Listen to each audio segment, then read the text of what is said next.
안녕하십니까. 2022년 6월 29일 최병우의 팩트 시작하겠습니다. 이른바 검수완박, 검찰 수사권 완전 박탈이라고 하는 것이 국회를 통과한 지 이제 2달이 다 돼갑니다. 그리고 시행 2달 보름 정도 남았습니다. 자, 이렇게 돼서 검수완박법, 검찰 수사권을 완전하게 박탈하면 수사 공백이 생길 것이다. 이런 우려를 많이 했었고요.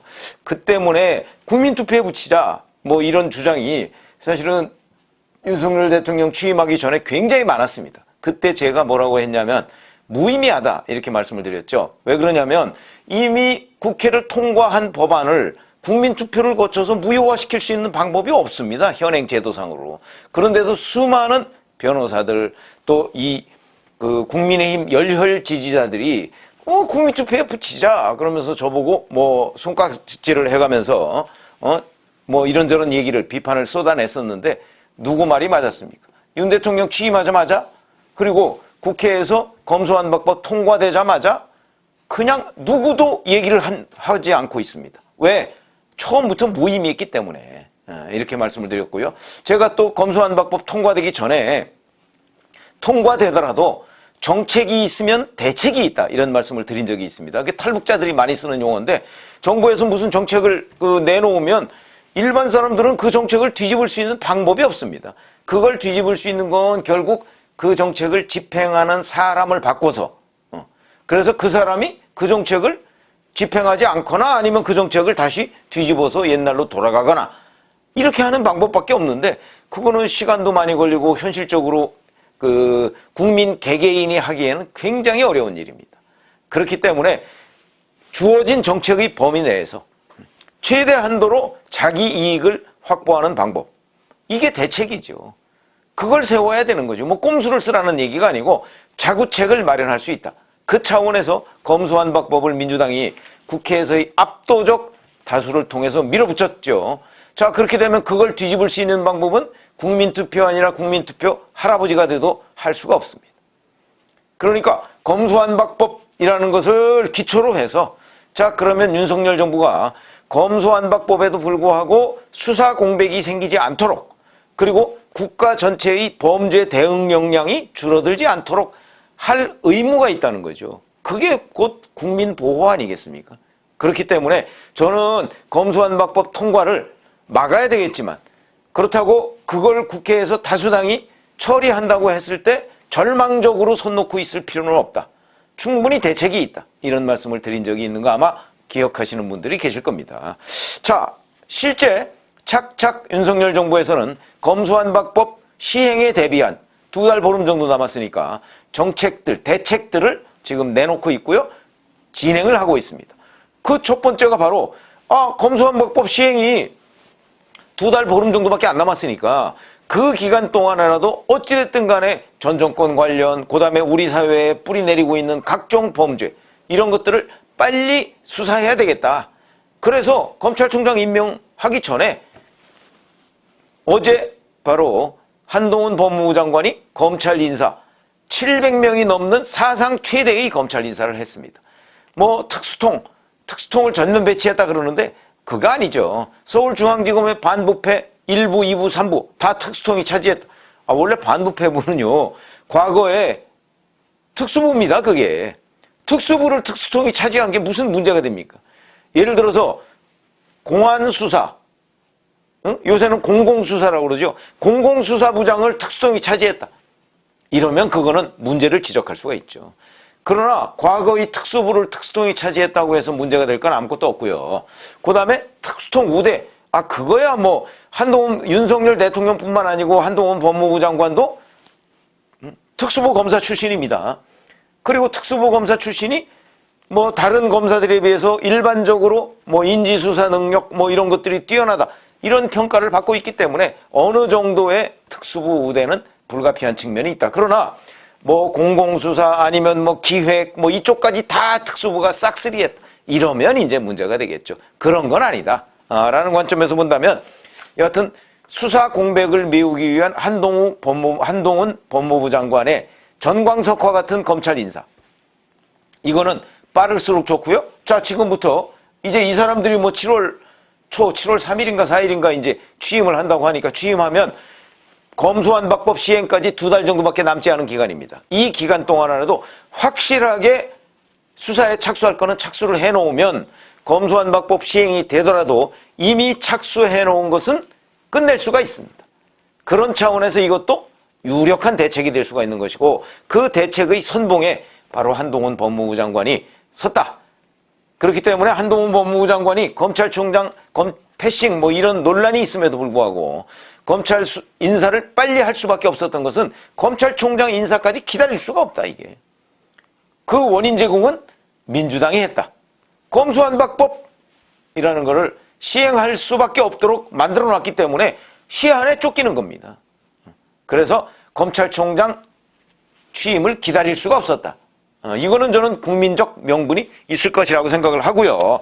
그런 점에서 지금 한동훈 법무부 장관이 착착 검수완박에 대한 대책을 실행하고 있다. 이렇게 보시면 되고. 그러니까 이 대목에서는 검수완박법이라는 것의 효과가 상당히 줄어든다고 봐야 되겠죠. 제가 검수완박의 운명 이렇게 제목을 달았는데 이 효과가 벌써 한동훈 법무부 장관의 전광석하고 같은 검찰 인사로 상당 부분 줄어들었다 효과가 이렇게 볼 수가 있고요. 또 하나는 지금 이상민 행정안전부 장관이 추진하고 있는 경찰에 대한 민주적 통제 이거 상당히 중요합니다. 행정안전부에 경찰국을 신설한다. 그래서 지금 경찰이 일제 반발을 하고 있죠. 근데 이게 참 얼마나 웃기는 일이라면 경찰의 중립성이라는 거 들어보신 적 있습니까? 그리고 우리나라의 경찰이 중립성을 지켰다고 생각하시는 유권자들이 국민들이 과연 몇 명이나 될까요? 지금까지는요 청와대에서 청와대 정무수석실에 치안비서관이 있었고요. 민정수석실에 경찰 담당, 해경 담당 이런 행정관 이런 사람이 있었습니다. 심지어는 그 행정관 일개 행정관이 당시 여권 내 문재인 정부 여권 내에서는 해경 킹 이렇게 불렸다는 거 아닙니까? 해경의 인사를 좌지우지한다.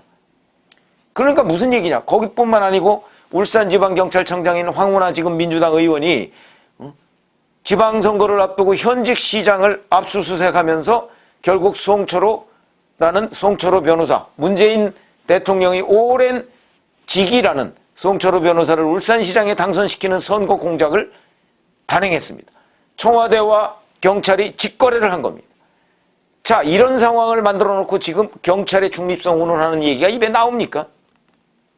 그러면 청와대와 직거래하는 경찰은 가능하고 그건 괜찮고 행정안전부와 직거래하는 경찰은 안 되는 겁니까? 오히려 대통령실이 직접 관여하지 않고 행정안전부를 통해서 경찰을 민주적으로 통제하는 시스템 이게 대통령실에서 직접 관여하지 않고 법무부 장관을 통해서 검찰을 통제하는 시스템 똑같은 거죠. 그러니까 윤석열 대통령은 대통령실에서 직접 경찰을 통제하지 않겠다. 역대 정부처럼. 행정안전부가 알아서 해라.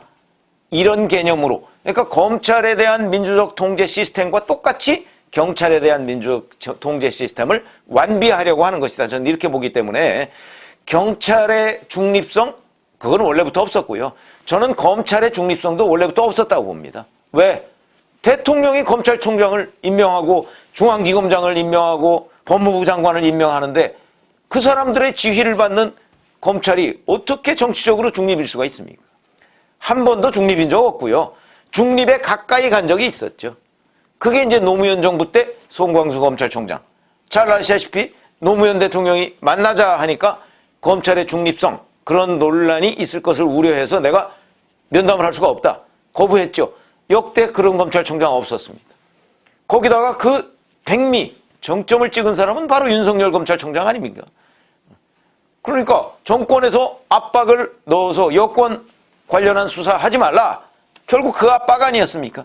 그거에 저항을 해서 윤석열 당시 검찰총장이 국민들 사이에서 저런 정도면 대통령이 돼도 좋겠다 하는 판단을 받았고 그것이 여론조사 지지율 상승의 원인이 돼서 지금 대통령까지 하고 있는 거 아닙니까? 그러니까 검찰과 경찰은 몇몇 사람을 빼놓고서는요. 지금까지 단 한 번도 중립성을 지킨 적 없다. 정치적 중립성을 지킨 적 없다. 이렇게 얘기하는 것이 오히려 팩트에 근접한다. 저는 이렇게 생각합니다. 그런 점에서 따지면 경찰에서 송광수 검찰총장이나 아니면 윤석열 검찰총장 같은 사람 나온 적이 있습니까? 없습니다. 단 한 번도 없습니다. 그런 게 화제가 된 적도 없습니다. 언론도 아예 경찰한테 그런 역할을 기대하지 않습니다. 왜? 경찰이 지금까지 그렇게 해왔기 때문에. 그런데 지금 와서 자, 청와대와 직거래를 해온 경찰이 행정안전부를 통해서 민주적 통제를 한다고 하니까 경찰의 중립성 운운해가면서 그걸 반발하고 심지어는 경찰 출신의 그 청와대와 직거래하고 청와대 하명 수사를 했던 황운하 의원이 앞장서서 그거에 대해서 저항을 하고 행정안전부 장관 탄핵 운운하고 있습니다. 이 얼마나 속아 웃을 일이냐 하는 거는 국민들이 다 평가할 수 있다. 이렇게 되고요. 어쨌든 이것도 검수완박법 시행해 놓으니까 결국 경찰은 뭐 어차피 그런 조직이다 이렇게 저는 생각을 하는데 검찰도 마찬가지라고 제가 말씀을 드렸죠. 어차피 정권의 통제를 벗어나기가 어렵습니다. 인사권을 가지고 있는 한. 그래서 검수완박법 시행 아무리 해서 경찰에 거의 모든 직접 수사권을 준다고 해서 그래서 국가 전체의 수사 역량이 완전히 없어지는 건 아니다. 이 또한 검수완박법 시행에 따른 대책이 될 수가 있다. 이렇게 생각이 들고요. 또 하나가 바로 한동훈 법무부 장관이 얘기하는 이거는 뭐 저도 그동안에 여러 번 주장을 해왔습니다만은 검경협의체입니다. 이게 바로 이제 내일이죠. 내일 첫 번째 회의를 여는데 이게 결국 검경합동수사본부 이런 개념입니다. 그러니까 검찰의 직접 수사권은 9월 10일 검수완박법이 시행이 되면 부패범죄와 경제범죄로 제한되죠. 그리고 나머지에 대한 모든 직접 수사권은 경찰로 넘어갑니다. 그러니까 경찰의 수사 역량을 높여야 되는데 이 수사 역량 하루아침에 높아지지 않죠. 그러니까 검경협의체, 과거식의 개념으로 따지면 검경합동수사본부 이런 태스크포스를 여러 개를 만들어서 단기적으로는 대처할 수밖에 없다. 이렇게 되면 또 검수완박법에 따른 수사 공백 이걸 상당 부분 메울 수 있다. 저는 그렇게 봅니다. 이것도 저는 제가 제시한 대책이기도 하고 저는 여기서 하나 더 제시했죠. 이것도 있지만 경찰 자체적인 역량으로 경찰이 13만, 14만이라고 합니다. 그중에 검사에 버금가게 수사 잘하는 경찰들 많을 겁니다. 그런 핵심 수사 역량이 있는 경찰을 전국에서 뽑아서 당분간 그러니까 수사 공백이 생기지 않도록 일종의 특수팀을 만드는 겁니다. 그 특별수사팀을 만들어서 경찰의 수사 역량이 일정 단계까지 가도록 역량을 끌어올리는 역할을 해가면서 수사 공백이 생기지 않도록 경찰 스스로 노력하는 모습을 보여라. 이거는 아마 윤석열 대통령이 곧 내정 발표하게 될 새 경찰청장이 하게 되지 않을까.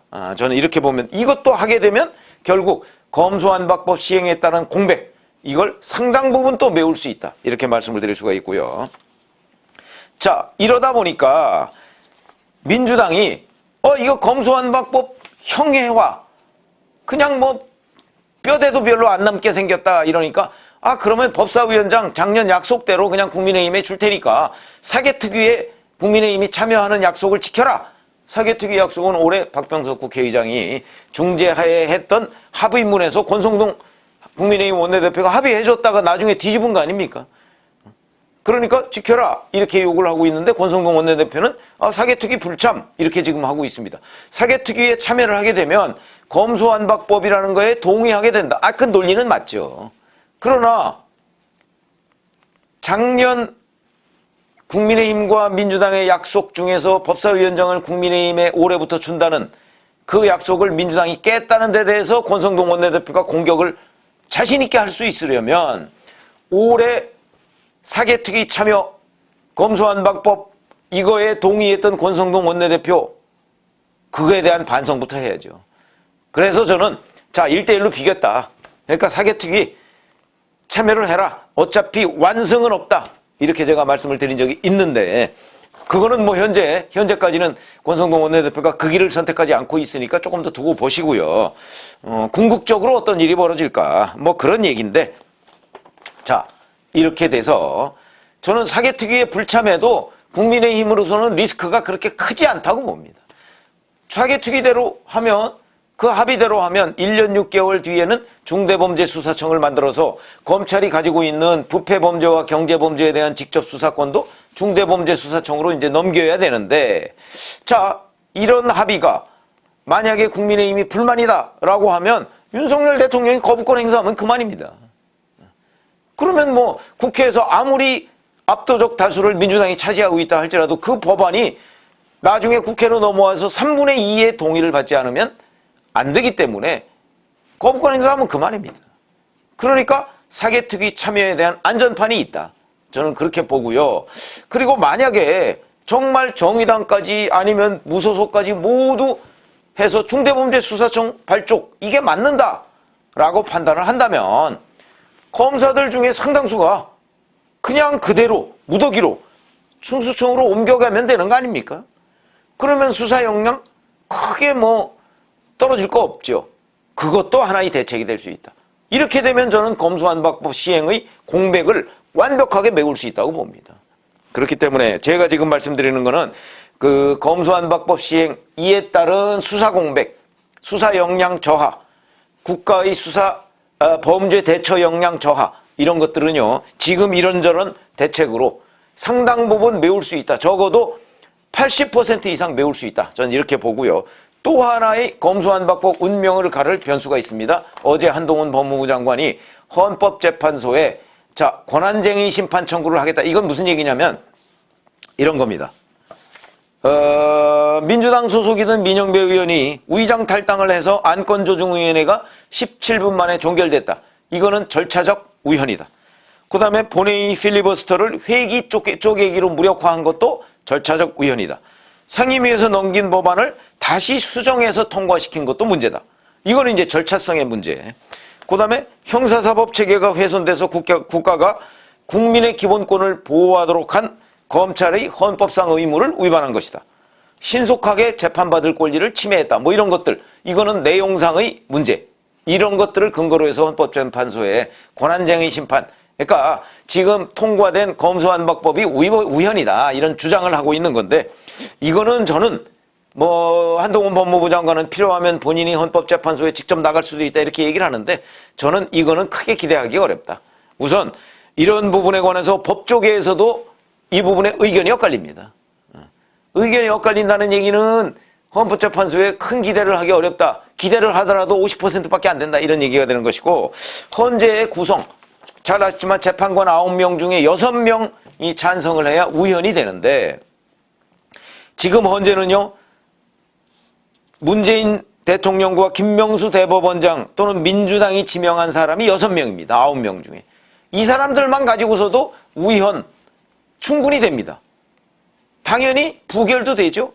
거기에 중도 성향이 1명, 그 다음에 국민의힘 성향이 2명 정도 되는데 그 사람들 중도 성향이 국민의힘 성향에 손을 들어준다고 할지라도 결론에 아무런 영향을 못 미친다 하는 차원에서 본다면 어떤 이런 그 성향별로 봐도 이게 말이 안 되고 그 다음에 내용상으로 봐도 의견이 엇갈리기 때문에 헌법재판소에 대한 기대는 어렵다. 그러니까 검수완박의 운명을 헌법재판소에 기대는 것은 현실적으로 어렵다.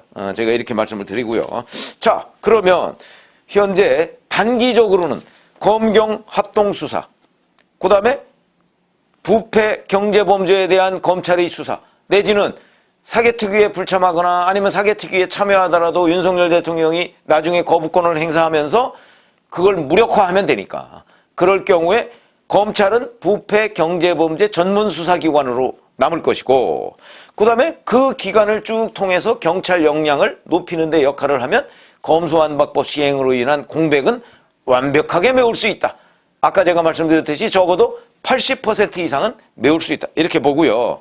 그리고 그 다음에 만약에 중수청이 설립된다고 하더라도 검사 정말 유능한 검사들이 그쪽으로 가서 중수청 검사를 하면 되는 겁니다. 그렇게 되면 또 검수완박법으로 인한 공백은 완벽하게 메울 수 있다. 저는 그렇게 봅니다. 그런 관점에서 본다면 자 윤석열 정부가 검수완박법 시행에 따른 여러 가지의 후속 조치를 취함으로써 검수완박이라는 민주당의 무리수는 결국 형해화, 뼈대도 안 남았다. 이렇게 보시면 되겠다. 그래서 지금부터 검수완박법, 민주당이 노렸던 검수완박법으로 인한 국가수사 역량, 범죄 대처 역량의 그 저하, 이 부분은 윤석열 정부의 효과적인 대책으로 인해서 거의 대부분 이제 과거 제대로 된 수사 역량으로 회복이 가능하게 됐다 하는 걸 분석을 해드리고요. 그러면 검수완박의 운명은 9월 10일 날 시행과 함께 그 운명은 뭐 거의 뭐 사망선고나 별로 다름없는 것 아닌가, 이렇게 생각을 합니다. 그래서 이 무리한 검수완박법 강행 처리가 결국은 이런 모양새를 가져왔고, 윤석열 정부가 효과적으로 대책을 세움으로써 민주당이 노렸던 범죄 수사 역량의 저하, 이건 성공하지 못하게 됐다, 이런 말씀을 드립니다. 고맙습니다.